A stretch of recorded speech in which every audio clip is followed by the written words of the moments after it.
if Chasing Liberty comes on or Leap Year comes on, which do you watch first? Wowzers. What a double bill. Um, I'd watch Chasing Liberty first. I really would. Yeah, yeah. Yeah, yeah. Let's go for Leap that. Year is even the more extreme version of that. I know. Like it means something to some Leap year people. I turn off. That's no question about that. That's just there's a lot of bad memories. So that's why. Prepare your ears, humans. Happy, sad, confused begins now. Hey guys, it's Josh. Welcome to another edition of Happy, Sad, Confused. Today's main event will be Mr. Matthew Goode, first-time guest on the pod, talking Department Q and all aspects of his amazing career. Before we get to that, thank you guys, first of all, for checking out the show. If you are new to Happy, Sad, Confused, where have you been the last 11 years, but better late than never, I love you nonetheless. If you do like what I do, if you enjoy my conversations with filmmakers and actors, check out patreon.com/happy, sad, confused. All these episodes go up early over there. Plus, you have merch, autographed posters, early access, announcements of live events. We do a ton of live events. Yeah, that's your home, patreon.com/happy, sad, confused. Check it out over there. If you support us over there, honestly, it just helps us make more stuff over here. No events to mention right now, except I will say we're about a month and counting from San Diego Comic-Con. I'm very excited. I will be back doing a lot of things for both MTV, but also moderating a couple very high-profile panels. So if you're in San Diego, look out for me, say hi. And yeah, it's gonna be a good time. And if you can't be there, don't worry. All my stuff will be available online. So just wanted to tease you on that front. All right, let's talk Matthew Goode.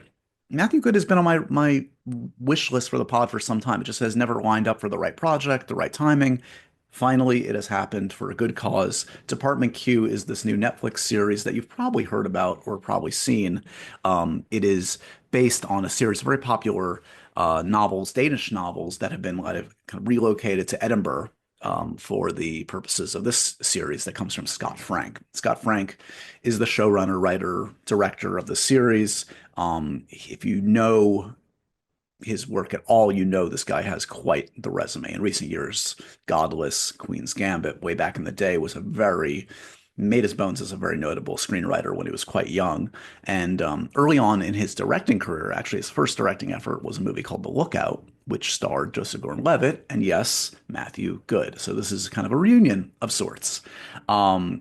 Anyway, this conversation is fantastic. Matthew is one of those charming, self-effacing, witty Brits that I love, that I've collected over the years. I love me some Hiddlestons and Cumberbatches and Redmaynes and Dornans, and add this gentleman to the mix. He is fantastic. He's a great actor, great conversation. I know you guys are going to dig this as much as I did. So without any further ado, please enjoy this. By the way, you'll hear him talk about it. He was very apologetic. It's on an iPhone. It's fine. It's totally fine. But he's kind of, the quality is like a little jittery at times. It also let him give me a little bit of a tour of the house and meet his dog. So that's a win for me. Anyway, enjoy this conversation and check out Department Q. Here is me and Matthew Goode. Matthew Goode is on the podcast. He's stressed to start though, guys. Just so you know, he's in a dark, self-loathing place. Are you feeling okay now, Matthew? Are you settled? I'm having to do this on my iPhone. We have to explain. I just can't, I'm not very good with computers. The kids have played with it. They're not even here.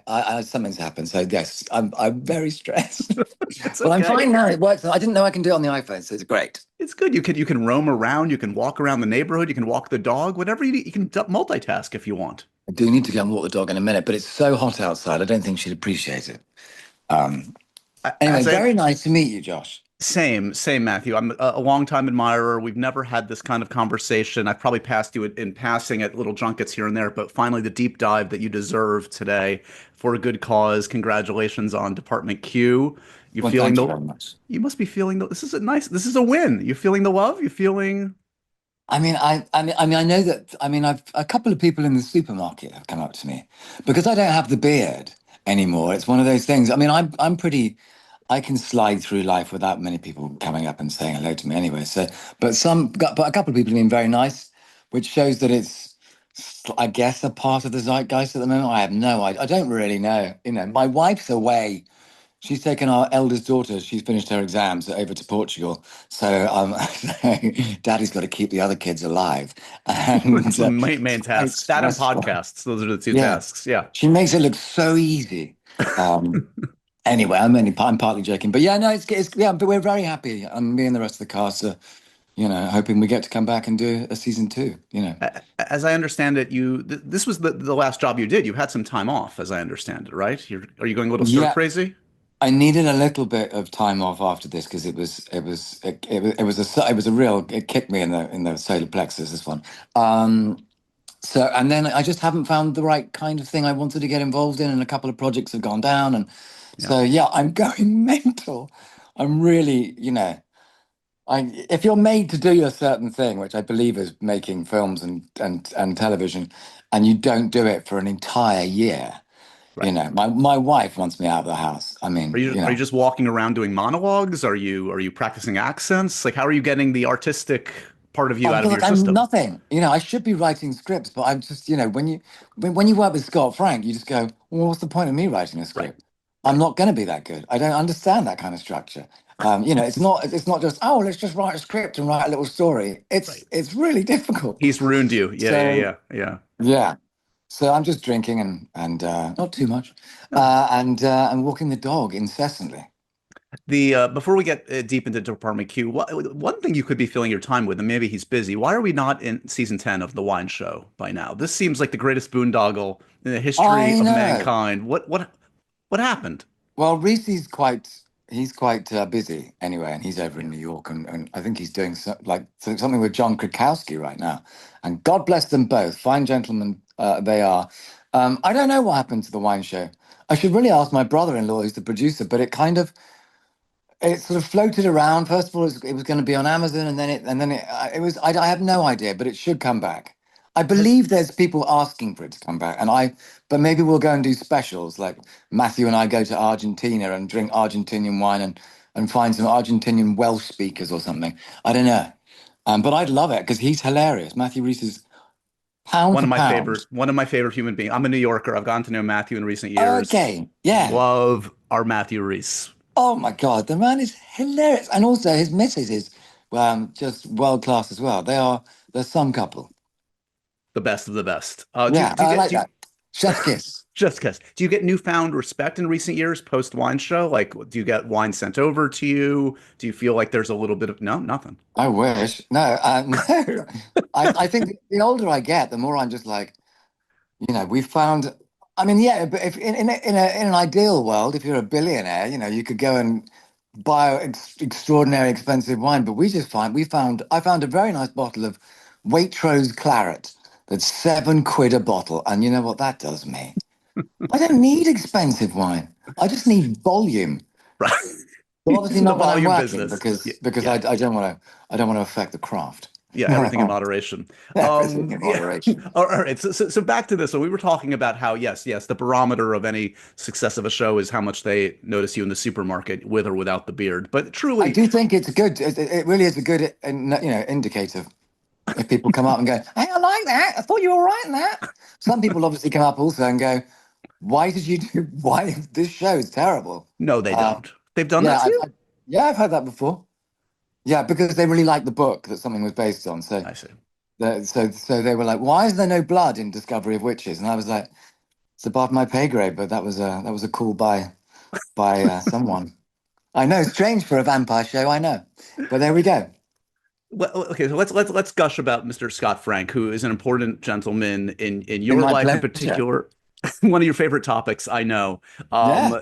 He is one of the greats, truly. And I remember we're about the same age. So when I grew up, I remember like when I was starting to become a film nerd, even clocking him as a young screenwriter. I remember being obsessed with like Dead Again, like one of Yeah. my favorite all-time thrillers. You guys clicked at a really interesting point in your career and his career. At first, it was The Lookout, which Yeah, was that's right. his directing debut. So he was obviously a very successful screenwriter, but that was his directing debut. You were probably pretty hot off of Match Point, etc. Can you talk I to me a wouldn't little bit? say hot. I would, Well, but I was in LA yeah, doing press for Match Point, And I got this script sent around along with a couple of other ones, and I started reading. I was like, this is really, really good. Yeah. Who's this Scott Frank? Because it was it was before I had a phone you could look anything up on, so I didn't really know anything about this guy. But I knew enough by looking in the mirror to know that there's no way that they're going to cast me looking like this. I look far too English, blah blah blah. So there was a really big speech, and that they wanted to use as the audition. And so I nipped out, and I went to a barber shop, and I just got them to take it down to a grade 1. So basically nothing, which is a look I operated at university quite a lot, because that way you didn't have to worry about your hair. Anyway, so yeah, and then I went and met this, Scott Frank, and I'd seen what was that glorious film that he did with Jodie Foster? Little Man Tate. Yeah, I of course, saw that, and I was like, so I was already a fan. I didn't know all of his work. Anyway, went and met him, and he was such a nice, brilliant. He made it kind of fun, and I mean, he brought me back another 6 times. If I'm honest, it wasn't one and done. Yeah. But and then we got to work together. We went up to Winnipeg and we shot this film. And I remember my first day. He was like, "I'm really sorry, because we're having to shoot this. We had to shoot a scene from right at the end of the movie, and it's on an ice rink, but the ice rink was melting, so that's why we had to shoot it up first. I had Jeff Daniels playing a blind guy. I had a gut shot wound, and I'm bleeding out and nearly dead. And then you've got Joseph Gordon-Levitt. I mean, and I've got a Magnum 45. It's quite, it's quite amazing that Scott gave me that job. Yeah. I've found out that some of the other people on that list, you would not believe that I beat them to that job. I wouldn't have cast me. It I won't must tell have you been who they are. Very it must famous have- people. you're kind of alluding to the fact that, like, I mean, like, it was kind of casting you against type at the time. Like, I mean, Yeah.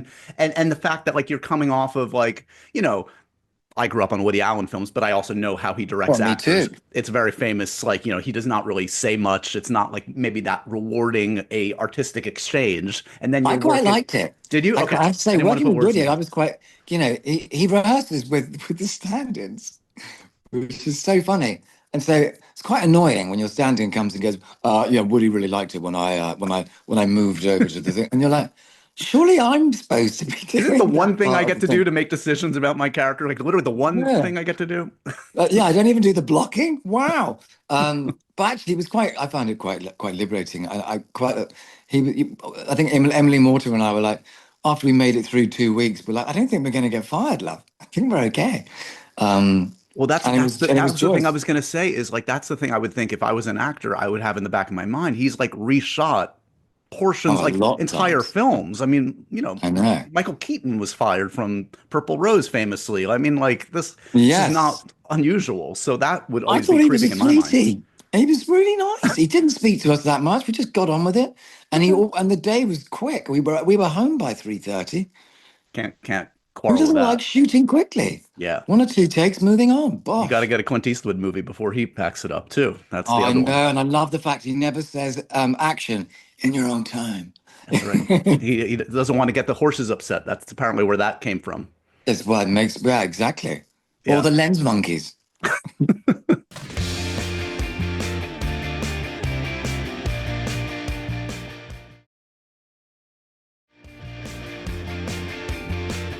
Okay, so wait, we're all over the place. Your mind works like I do, but that's all good. Okay. So Scott Frank. So in the intermittent years, it's been nearly 2 decades in each other's lives. Yeah, a little bit. Yeah, I mean, I remember this is when he was still living in Pasadena. I went out and visited him out once there, I think. My mind is a sieve. And then I don't go, I never, I hardly go to Los Angeles. And not many things film in Los Angeles, but I would often have a conversation with my agent, Joel Lupin, and be like, Matthew, man, you have to come out to LA. And I was like, no, I really don't, Joel. And he's like, you do, man, because people think you're dead. And I was like, oh shit. Okay, well, I suppose I better then. So every sort of 5 or 6 years, I'd scrape my ass into a plane and make it out there. And on those occasions, I'd look Scott up, and so we had a few dinners, and I've just been so I'm just ever so it's weird to say proud, but impressed by how He got to make his Western, which he always Yep. wanted to make with Godless, which I just loved, and the cinematography was amazing. And he got to work with Jeff again. He's very loyal to some of his actors. He's asked me to work for him again on a couple of jobs. In fact, I did shoot the final scene Oh, I heard him in say this. Godless. Yeah, yeah, yeah. In Godless, I flew down. I was doing a film up in Canada, and I flew down, and I just made it. I literally got in. I'd been postponed because of a thunderstorm, and I got into makeup, and then literally hadn't slept. Got into costume, put a cowboy hat on, some boots, but got taken to set. Got on a horse, given a rifle, and then just went and shot this scene with Jack O'Connell, where I end up bursting into tears and giving him a hug because I'm his brother. I played a brother. And then Stephen Soderbergh saw it, who's a great friend No. of Scott's. And he was like, he loved it. He loved the show. But he's like, you've got to trim some of the stuff from the ending because it's like, this has more endings than Return of the King. It was the first time that I hit the cutting room floor. But I had a lovely time working with Scott again.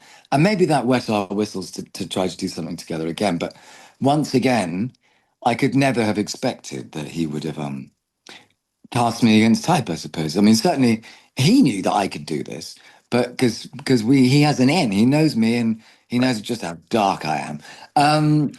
But but I suspect that, and many other English directors, other American directors would not have come to me. So I mean, that's this, the joy of working with people who know yes. what your ranges.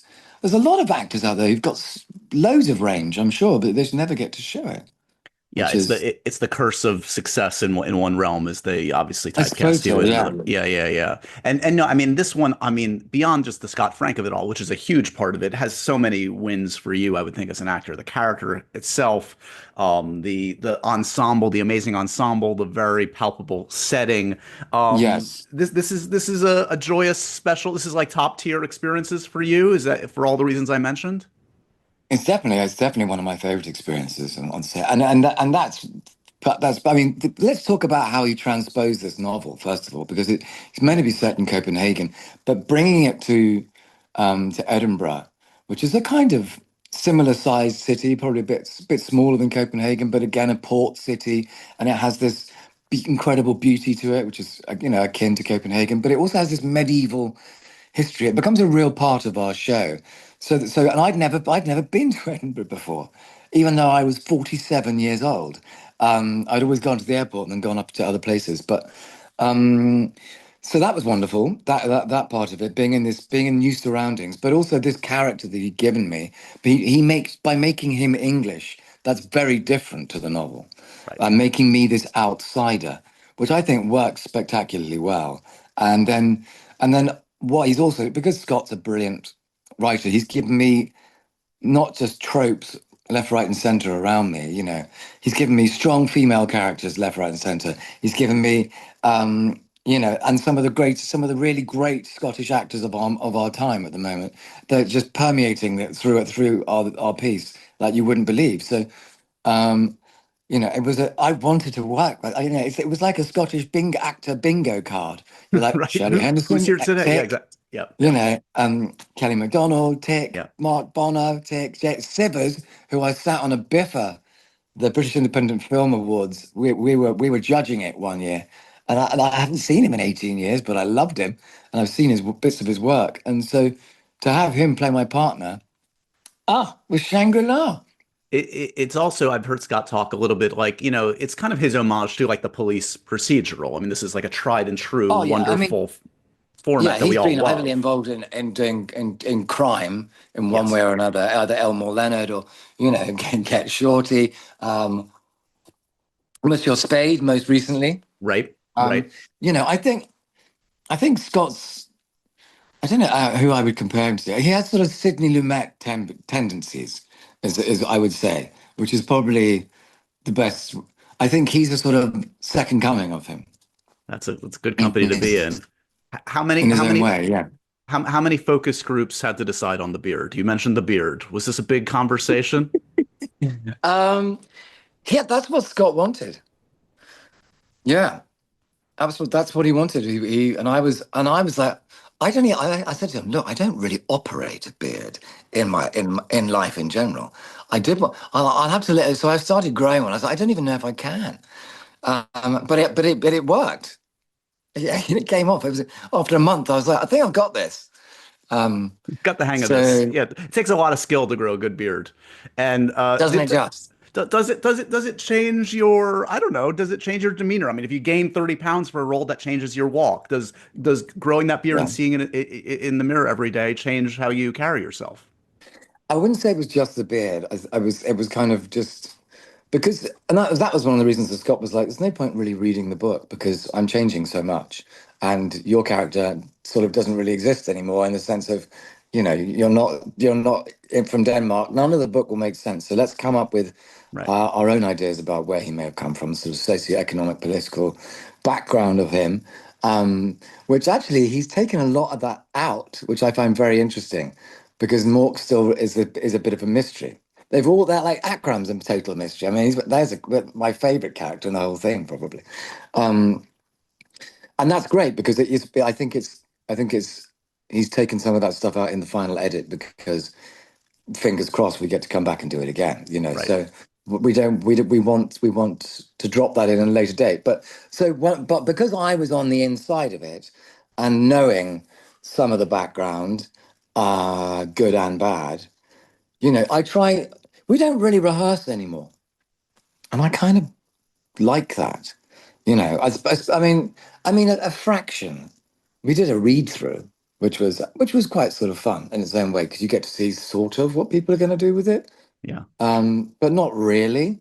And it's a great pressure. But I do a lot of homework at home. I'm not all day as the character.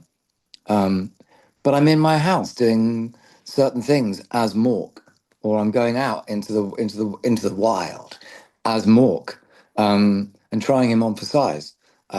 And partly of that is look, and partly it's you know what would I if you're in a supermarket, what would he buy? Yeah. Yeah. He's a policeman. You know, he's probably going to get back late. So it's just in my own mind, just like, and then you build a soundscape. So I build like I don't know what Scott's going to do with the music in the future, and I love what he did do, but so I build like 30 or 40 songs that create mood, and then I find a scent that I think works for Mork, which was Davidoff Cool Water, because he'll throw something on, but it's just that but it's not going to be super expensive, but Right. but it will make him smell all right. He cares enough about himself to do at least that, and all these sorts of things. And then you find passages of where he speaks, and I work like he has speeches where he just takes people apart, and you use those, and I send some stuff back and forth to Scott before we in pre-production, just like I think I'm going to do it like this and blah blah blah blah, and he's like, okay, yeah, seems all right. um and then you turn up when you're kind of ready to go, but through doing it for a month or so, my walk changes, and Yeah. my posture's changed. Things that I only sort of really notice, when you're kind of forced to watch the final product. You Um, you mentioned the remarkable ensemble. By my count, you have not oh my one, God, I love them. not one. Here's a curious fact: not one, but two Harry Potter ghosts are in this. Kelly MacDonald and Shirley Henderson are in your cast. Henderson, yes. Hmm.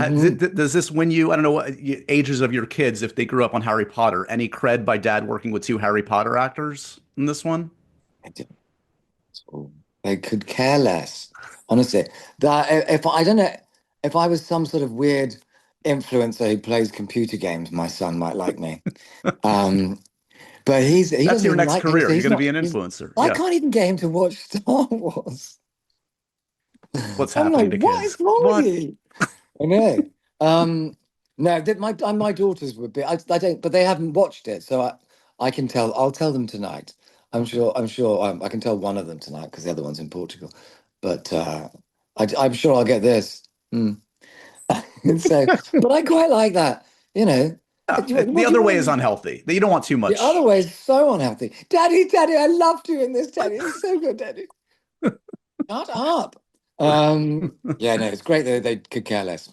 Did But Harry for Potter? me, it was amazing to get that. It was honestly one of my favorite company of it Yeah, felt very theatrical, like a company, as yeah, opposed to, you know what I mean? We were very.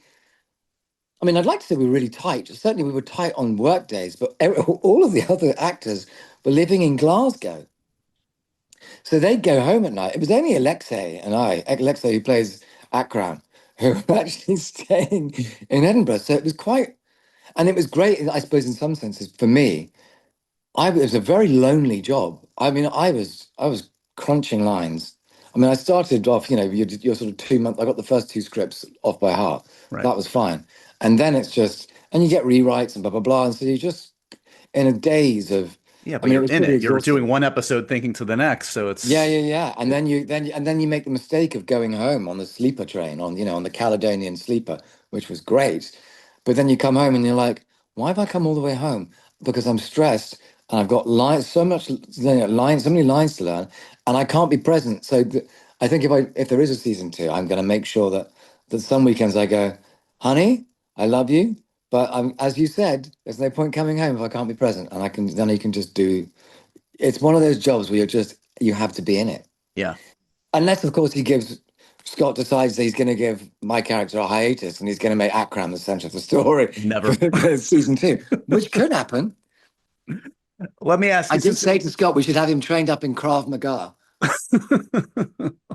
let me ask you, okay, so God willing, we're gonna get more of this, and the reviews are very good. Fingers crossed. It sounds very, very promising. But Yeah. since we've never had the deep dive, I'm gonna go back a little bit with you, if that's okay, man.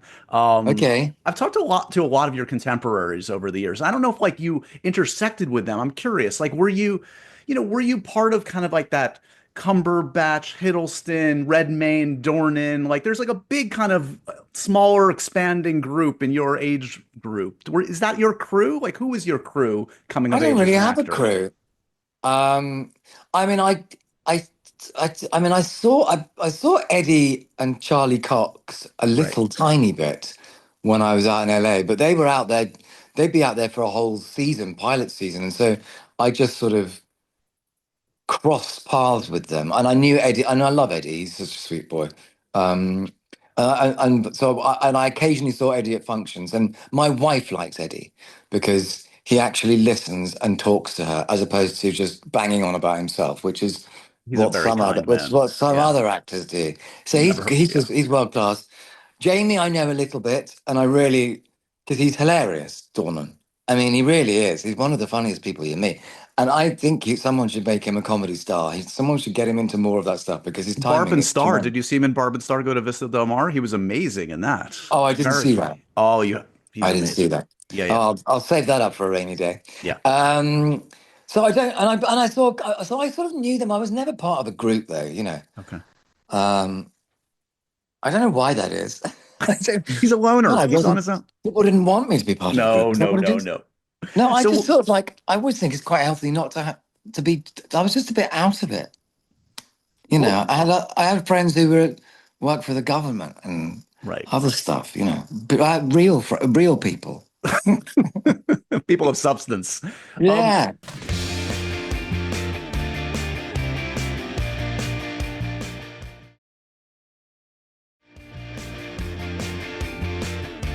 do you remember the first time you kind of started to go up for like the evil big American films? Obviously, Chasing Liberty was the first kind of like Hollywood movie you did, but like, were Yeah, you I mean, going? and it'd be very easy to poo-poo that, you know what I mean? Because like you don't really get to choose what your first job Of is. course. Yeah. So I mean, my first job was actually doing something with this Gavin Miller directed it, very nice man, and it was called, I can't remember what it was called, but it was with Stockard Channing and Jonathan Pryce and Oh, Azura Sky, and it was like a postmodern reworking of Cinderella. It was amazing. And Trudy Styler, who's still a chum, God love her. Um, yeah, anyway, but yeah, my first big inverted commas, first sort of Hollywood style film was working with Mandy Moore, and she was amazing. And you know, and we got to go to Venice and Prague, and like so, it was kind of a dream job because you probably at that stage I'm like, well, it's probably the only one I'm ever going to get to do, you know. So How aware were you guys of the competing first But daughter it movie? wasn't a cool movie or anything. It wasn't like, some people get to work with, you know, Scorsese on their Right, first Spike film. It's Jones like, on my first movie. It wasn't that, but yeah, it's okay. exactly. People love it. Some people love it. It's all good. Exactly. Yeah. So were you aware very much like it was the competing first daughter films at the time? It was Katie Holmes' First Daughter versus Mandy Moore's Chasing Liberty. Were you aware of that at the time? No, I wasn't aware of it at the time. I was made aware of it, I think, when they came out. I don't know if they came out at exactly the same time. One of them did better. I don't know if it was ours. But actually, um, I don't remember. No, I don't think it was. Thank God I didn't know. Although it wouldn't have made any difference. Oh, good. It's, But that is something that you kind of like have to. I don't know if that comes with age and experience of kind of like that acceptance of like I made a movie. Is it going to be like one of the AFI top 100? Do I love it as a great film? Maybe, maybe not. But it means something to other people. Like that. Like oh, no, absolutely. Yeah, I mean, that take ones. But also, I had the most wonderful experience on that job. I yeah, really had great fun. Also, at the same time, you had Matt Damon and Heath Ledger there, and my friend another friend of mine was out. What was the big? Oh God, it's age. We're the done. Grimm's fairy tales was what Heath Oh Ledger and yeah, Matt yeah, Damon yeah, were yeah. talking Brother Grimm, about. the Terry Gilliam movie. Yeah, yeah, yeah. Yeah, the Terry Gilliam one, and then there was another thing with a. Oh, I used to hang out with him in the pub.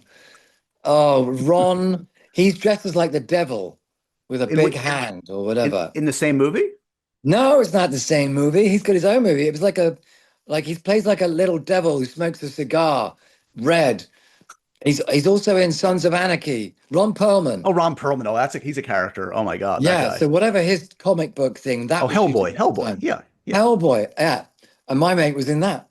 So we finished work and we'd all go for supper and we'd all get very merry together. And so it was joyous. And then, Mandy was, and I got to work with Jamie Piven and Annabella Yeah. Sciorra. So you're like, that's a pretty good first experience. So Um, if Chasing Liberty comes on or Leap Year comes on, which do you watch first?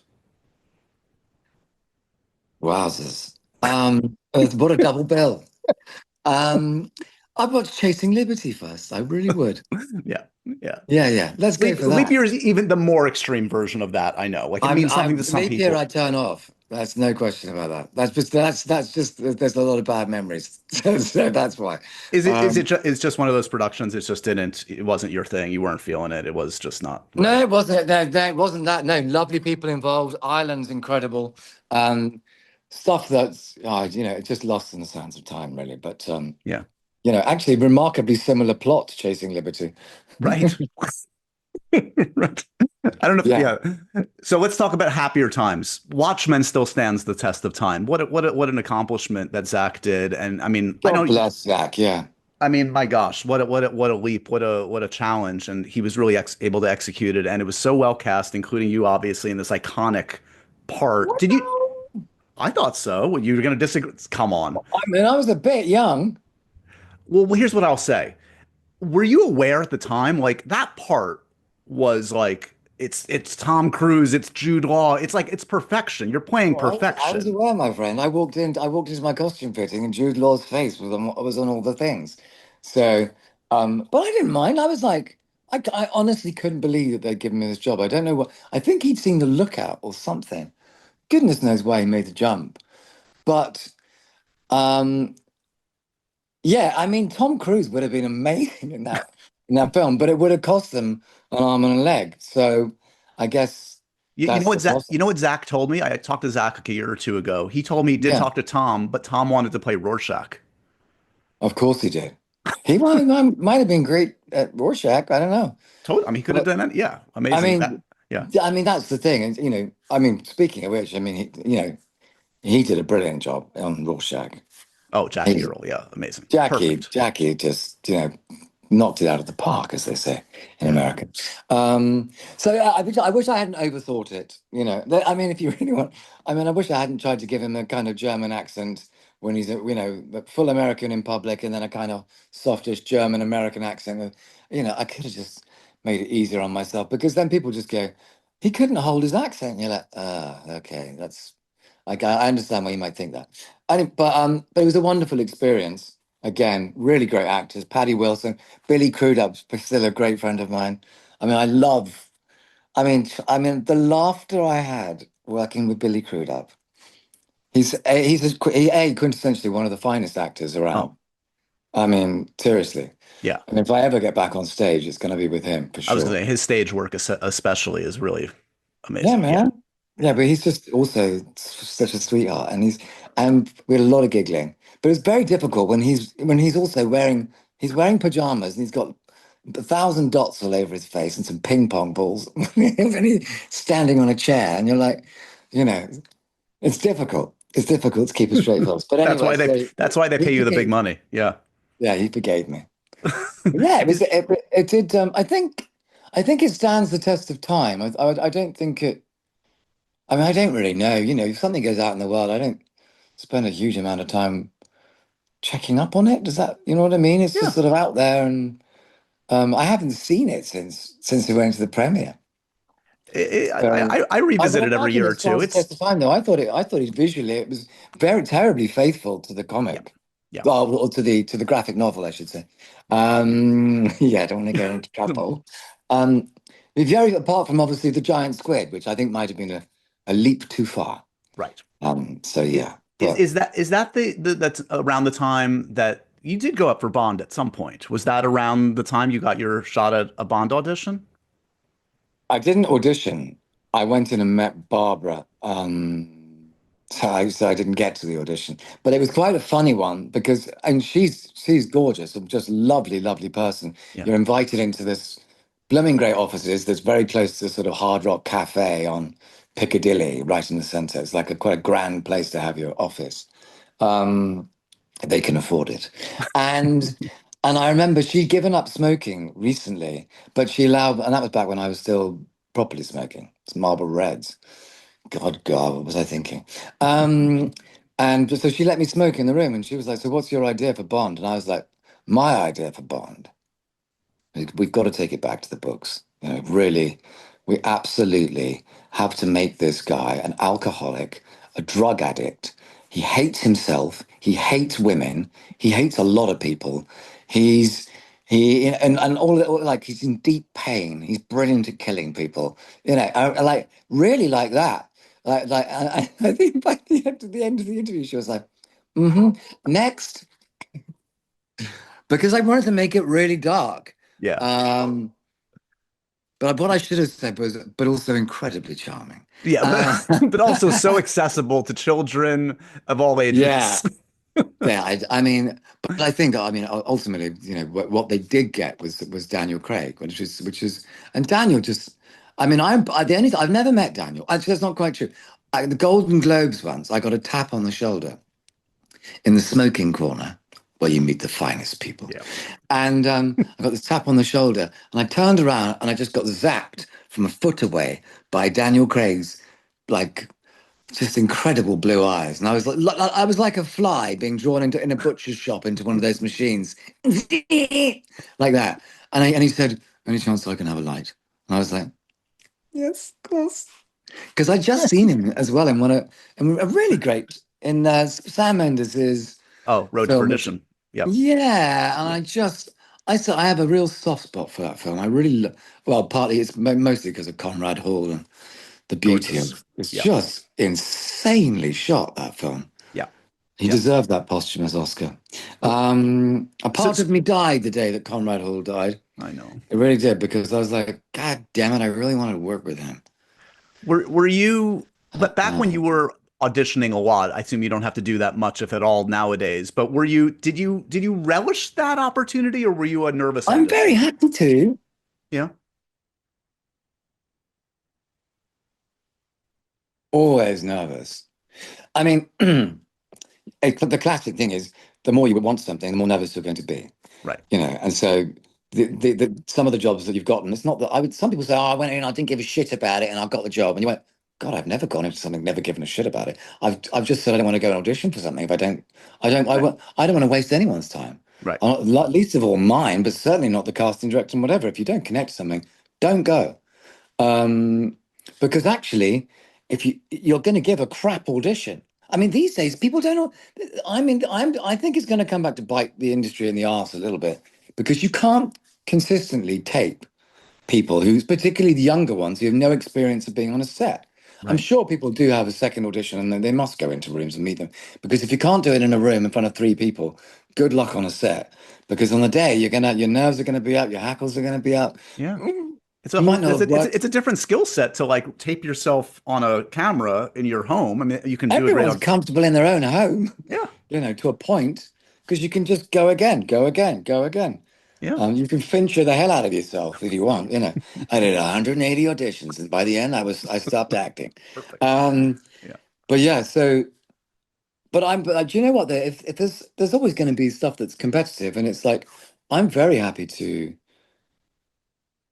send, like, if I know there's 20 people like they're going to see or taping for, tape a bit extra, tape something else, Yeah.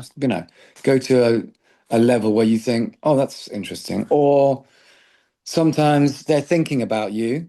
They'd like to have a chat online. I might just go ahead and look in the script and find a monologue or whatever, or cobble together a scene and just send it across. Just because, like, well, at least you look like you give a shit, Yeah. you It, know? it, is it true that they thought that the tall drink of water that is Matthew Good would be perfect for Bilbo Baggins at a certain point? Was Okay, that now an that audition? is funny. Um, I don't think perfect. I think there was a change of director. It was I was like, Guillermo, I think, right? It was Guillermo del Toro when you were going up for it. yes, Yeah. yeah. And yes, it was. It was Guillermo. But I can't remember if I was the Guillermo or the Peter. I think I was the Guillermo. Yeah, I was Guillermo. And I was like, I said to Simon, Beresford, this is my agent, and my English agent. I've been with him ever since drama school. He's a wonderful man. And I said, Simon, I'm 6'2", love. I mean, what are we talking about here? I can't play Bilbo. And he's like, camera trickery, darling, camera trickery. It's all going to be fine. It'll be absolutely fine. They like your face for him. And it's like, okay. Again, they got their man. But what I was really interested in was, I remember talking to the casting director and going, when I grew up, when I was a kid, there was it's amazing to me, this podcast thing that's come along. As a child of the 80s, all we had was podcasts, because it was always these tapes that we would listen to in our Walkmans on long journeys. They were books that had been read. Yeah. So Audible's way late on what we were doing in the 80s. And my favorite one was The Hobbit. That would get me all the way from Devon to Heathrow Airport and back again, probably. And it was read by Nicole Williamson, who's a very famous Yeah. actor, nutter, tried to kill himself on a couple of occasions, and a huge drinker, but a classically trained, brilliant actor from the RSC. And it's amazing the way he reads that and does all the parts. And it's truncated. It's an abridged version of it, Sure. but it's still like 4 tapes or whatever it was, and the music on it was great. I recommend and I actually got that for Teresa Palmer's kids. I got hold of it on record, and I gave it to them at some point. I can't remember why. Did they stare at the record and say, what do I do with this? How What do the hell do I do with it? No, the parents were like, oh, we've got a record player at home, so we'll put it on for them. But they were probably a bit young for it. I probably thought I was nuts. I don't know. But I send it back, Teresa, if you've never used it. Because I'll get myself a record player and I'll nostalgia the hell out of that. Yeah. But anyway, So the that point was exciting for that reason, to go up for it, just for that reason. so exciting for that reason. And I also loved, I loved the whole lot. I loved the books when I was a kid. Yeah. I loved Lord of the Rings. So, but I was saying we've got to get Nicole Williamson into this show. Why, and they were fully on board, but they couldn't get hold of him. They didn't know where he was. No one knew he'd sort of given up. That was a real shame, because it would have been a nice nod. Talk to me a little bit about, you referenced, besides somebody in the supermarket criticizing a take on the discovery of witches, you must feel a lot of like that fandom is a fandom. That's a legit strong. Hey, well, I'm with them. I was like, listen, I found it curious too, but it was above my pay grade. I think it was a decision made by Sky, and you get on with it. And maybe it's because they wanted it to be multi-generational, which would make sense. There's not a lot of swearing in it. So maybe they wanted the younger kids not to be put off, and who knows? Listen, we had a lovely time filming it. the great Jane Tranter, the producer, the English producer working down in Cardiff. Here's to you, Jane. You're amazing. I need to let you go in a few minutes. I'll mention your role as Robert Evans in The Offer was amazing, man. What you did in that is really, if people haven't Oh, checked it thank out, you. people should check it out. That's a big swing to. I mean, he was a big personality and that voice, everything about it. To go for it and to like commit as you did and really nail it is an accomplishment. So well done on that. Thank you so much. That was quite scary, that one. Yeah, Yeah. but also I think liberating once I had it. Once I was quite lucky because I think I know someone dropped out now. I know who it was, quite a big person. And so I only had like a couple of weeks before we started filming. And so that was quite terrifying. But luckily I had that big speech to work on and I had lots of YouTube and stuff. And then when we got there, then what was really lucky was I got an extra 2 weeks because someone in the cast got COVID. Oh, COVID, yeah. And so we suddenly went into shutdown mode. So that gave me another 2 weeks. And boy, did I use that time to really find, well, not necessarily, to certainly help with my Bob. So again, by the time I actually went back to set, I was sort of quite confident. And, and we had to keep, we couldn't see anyone else. We had to keep, work and then straight back to your hotel room. Yeah. So there's something about, which I think I had a lot in common with Carl Mork. I was just on my own a lot and Right. And there seems to be there's something good things working coming for you. Yeah, it's kind of exactly. working for me at the moment. I'm gonna end with this: the happy, sad, confused, profoundly random questions for you. This is a little bit more rapid fire for you, Matthew. Oh, okay. I didn't know anything about this. Oh yeah, yeah. Are you a dogs or cat person? Dog or cats? Dog. Stay there. Ooh. Okay, I can answer your next question. Yeah, I can go and find her. I think she's on Ralph's bed.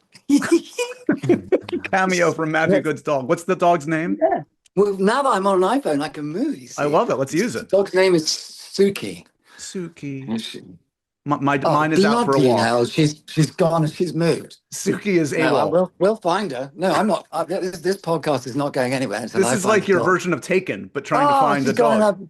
She's gone in a basket. There she is. Oh, Suki, darling. Yeah. There's the superstar. She wasn't ready for our close up, Mr. DeMille. Okay. No. She's a star. For a walk in a minute. Right. What do you shoot? What's the next question? What do you collect, Matthew? Do you collect anything? Women. No. I don't really collect much.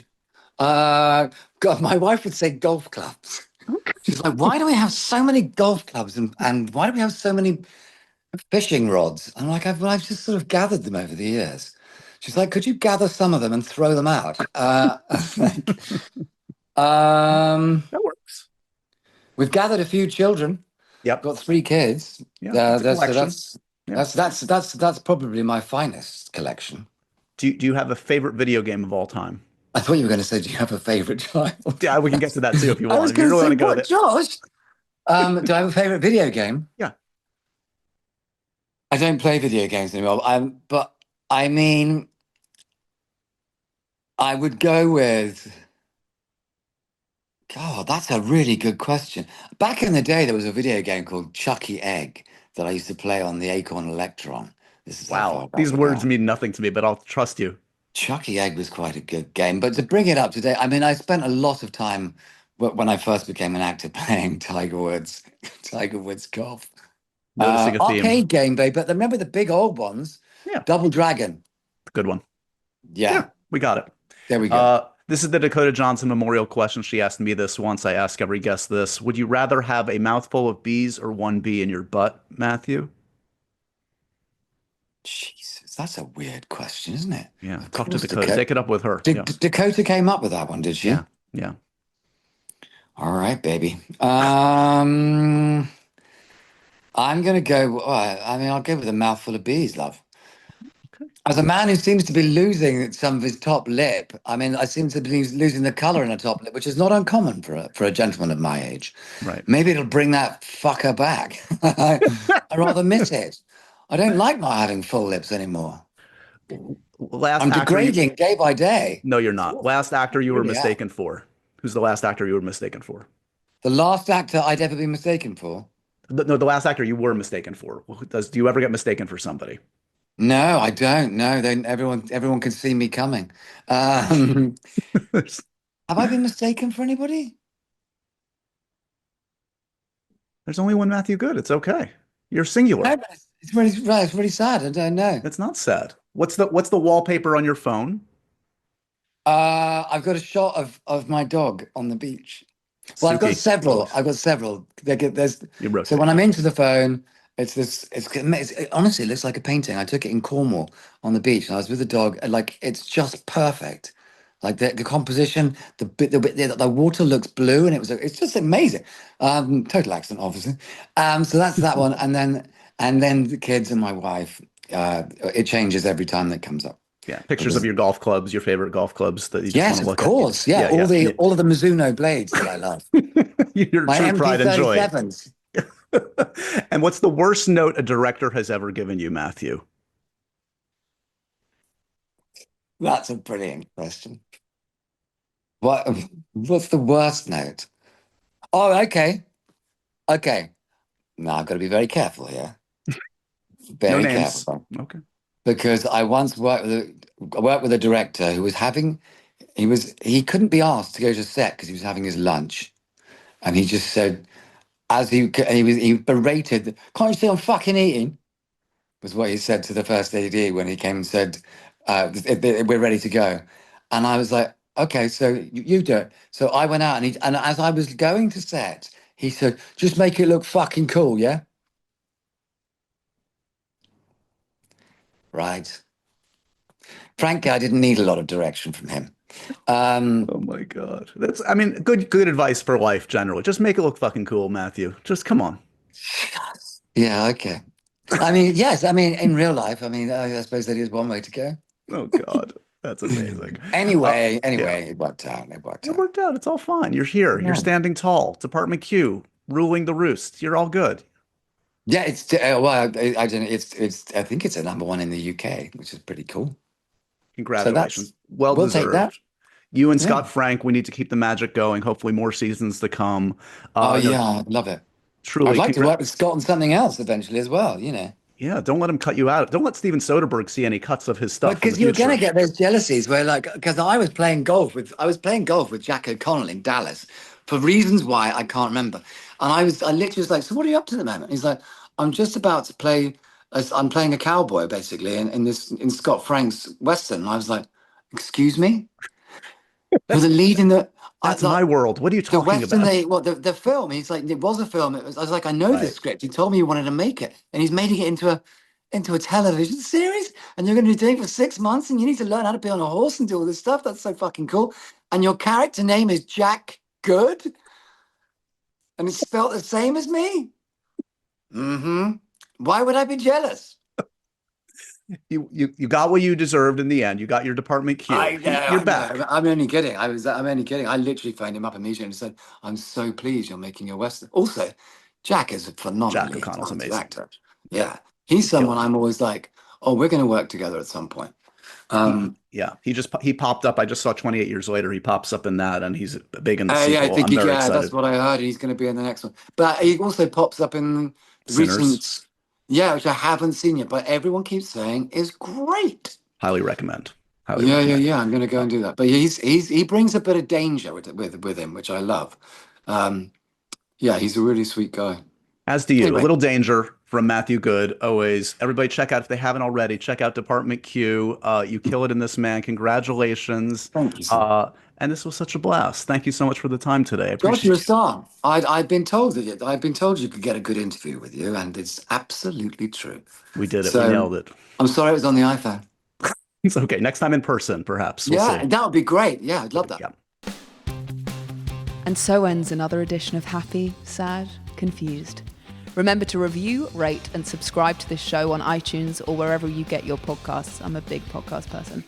I'm Daisy Ridley, and I definitely wasn't pressured to do this by Josh.